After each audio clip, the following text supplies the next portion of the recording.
कह रहा हूँ, यहाँ का थोड़ा अपना हिस्ट्री अपन लेके चलेंगे राजस्थान। यहाँ लोगों का माइंड सेट है कांग्रेस बीजेपी कांग्रेस बीजेपी, लेकिन जो अब हालात देश के अंदर आप बन रहे हैं, मैं ये तो नहीं कह रहा जैन जी की तरह राजस्थान में हो जाएगा, लेकिन जैन जी जिस तरह नेपाल में हुआ, अभी आप जगह जगह देखो, लोगों में बहुत बड़ी मन के अंदर पीड़ा है।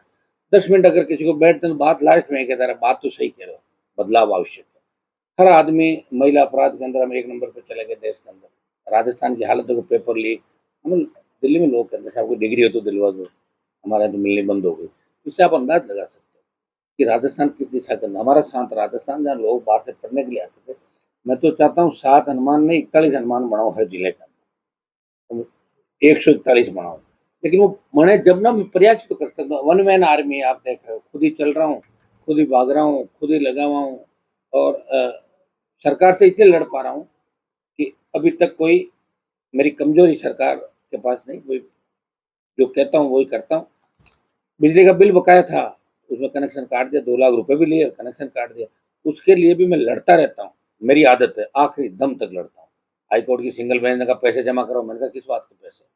पैसे मैंने 2 लाख दे रखे हैं, उसका ऑर्डर कराओ। तो डीबी के अंदर ही आदेश हुआ कि हनुमान बेनीवाल के 2 लाख रुपए जमा है, और 4 लाख जमा नहीं करना, बैंक गारंटी रखो, अगर सेटलमेंट के अंदर पैसा आएगा तो जमा कराएंगे, नहीं तो नहीं। तो डीबी से मेरी जीत हुई। आप मुझे तो हमेशा देखते हो कि कोई बात मैं पकड़ता हूँ तो उसको आखिरी उस तक ले जाता हूँ। सेमीफाइनल नहीं खेलता, फाइनल खेलता हूँ। और इसलिए 28 का फाइनल इस बार रोचक होगा, और 28 का हमारी तरफ से अंतिम फाइनल ही होगा 28 का, क्योंकि 28 के बाद हो सकता है कि हमें राजनीति के अंदर परिवर्तन करना पड़े, क्योंकि राजस्थान को जगाने का प्रयास करते करते 8 से लेकर 28 लगातार 20 साल विधानसभा लोकसभाओं में रहते मंत्री पदों को ठोकर मार के जिस तरह सेवा राजस्थान की जनता की कर रहे हैं, वो परिणाम हम चाहते हैं, वो अपेक्षित परिणाम अभी तक नहीं मिले। इसलिए आखिर हम भी तो इंसान है, रोबोट थोड़े ही है। कभी कभी मन ये होता है या क्यों करें, हम भी सत्ता का आनंद लें, सब लोग ले रहे हैं, एक बार सत्ता का आनंद लो, बाहर आ जाओ, फिर आ जाओ, फिर कर जाओ। फिर सोचते नहीं, अपने पढ़ लिया। तो 28 हमारा आखिरी वो है, 28 जो हमने तय कर रखा कि 2028 तक राजस्थान के लोगों को जगा के प्रयास करेंगे कि राजस्थान की सत्ता के सिंहासन पर कांग्रेस बीजेपी को हटा के कब्जा करें। ये हमारा प्रयास रहेगा 28 का।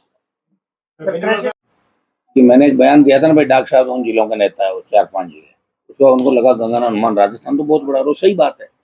पूर्वी राजस्थान के जिले 100 किलोमीटर में 6 जिले निकल जाते हैं, यहाँ 300 किलोमीटर एक डिस्ट्रिक्ट निकलता है अपना, बड़े बड़े जिले हैं यहाँ पे। राजस्थान तो इधर ही है सारा, तो छोटा सा राजस्थान। उन्होंने खूब प्रयास किया, उनको मेरी बात चुप गई कि हनुमान जी ने मुझे कह दिया मैं तो यहीं का नेता हूँ, मैं जाऊँ कैसे? मैं जाऊँ तो सही, जाके मैं छपूँ तो सही अखबारों में, गंगाना हनुमानगढ़ बीकानेर लागू और चूरू गया, तो जाऊँ तो फिर कुछ लोगों ने सलाह दी कि आप जाओ छापा मारो। छापा तो मार लिया, परिणाम क्या हुआ छापे मुझे बताओ, कितने लोग जेल में गए कि नकली खाद नकली बीज करके, आधे लोगों ने तो खाद ही नहीं डाला बेचारा, बोले पता नहीं किरोड़ी लाल जिनका वो तो नहीं हो गया।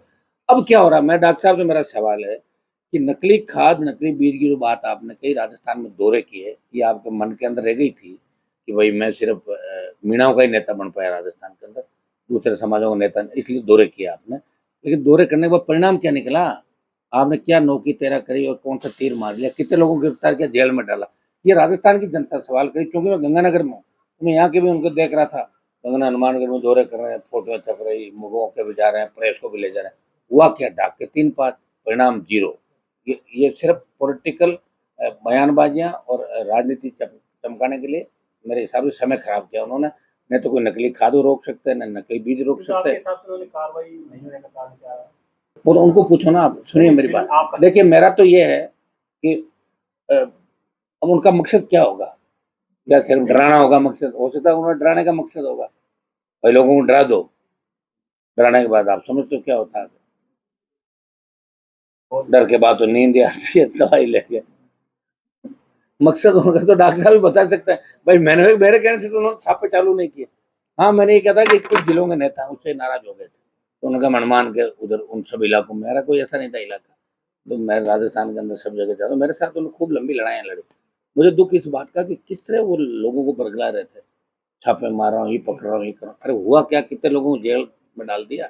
जब आप मंत्री हो तो आपके बाद तो सीधे प्रधानमंत्री है दिल्ली में, सीएम के तो नजदीक से आप निकल साइड से जा रहे हो, तो फिर कर लेते कार्रवाई। अभी तक मना किसने किया था?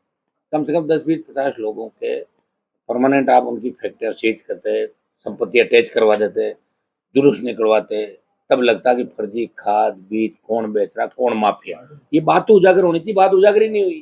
तो ये बड़ा दुख है राजस्थान की जनता को, हम सबको, राग साहब से हमारा कोई पॉलिटिकल उनसे मेरा नहीं, क्यों उनके इलाके अलग है, मेरा इलाका अलग है।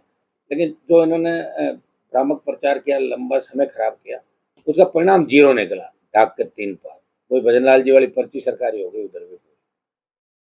अंतर्राज्य जो विधानसभा का उपचुनाव हो रहा है जी वहाँ, तो उसमें अभी तक हमने जाने का, दुष्यंत सिंह जी को दिया प्रभारी बनाया, तो वसुंधरा को वापस, वो तो उनका इलाका है ना उस साइड, झालावाड़, झालावाड़ के वो सांसद है, हाँ। इसलिए उनको बनाया। वो बीजेपी का आंदोलन, मेरा तो कोई उम्मीदवार वहाँ है नहीं। अभी 29 के बाद तय करूंगा कि मुझे अंता में क्या करना। कांग्रेस बीजेपी के पक्ष में मैं जा नहीं सकता, तो थर्ड जो भी मजबूत है वहाँ एक बार हम सोचेंगे क्या करना, कैसे करना, जाके प्रचार करना या ट्वीट करना या वैसे अपील करनी है, वो हम तय करेंगे 29 की रैली के बाद। अंता में कांग्रेस बीजेपी के खिलाफ राष्ट्रीय लोकतांत्रिक पार्टी वहाँ वोट करेगी अंता में।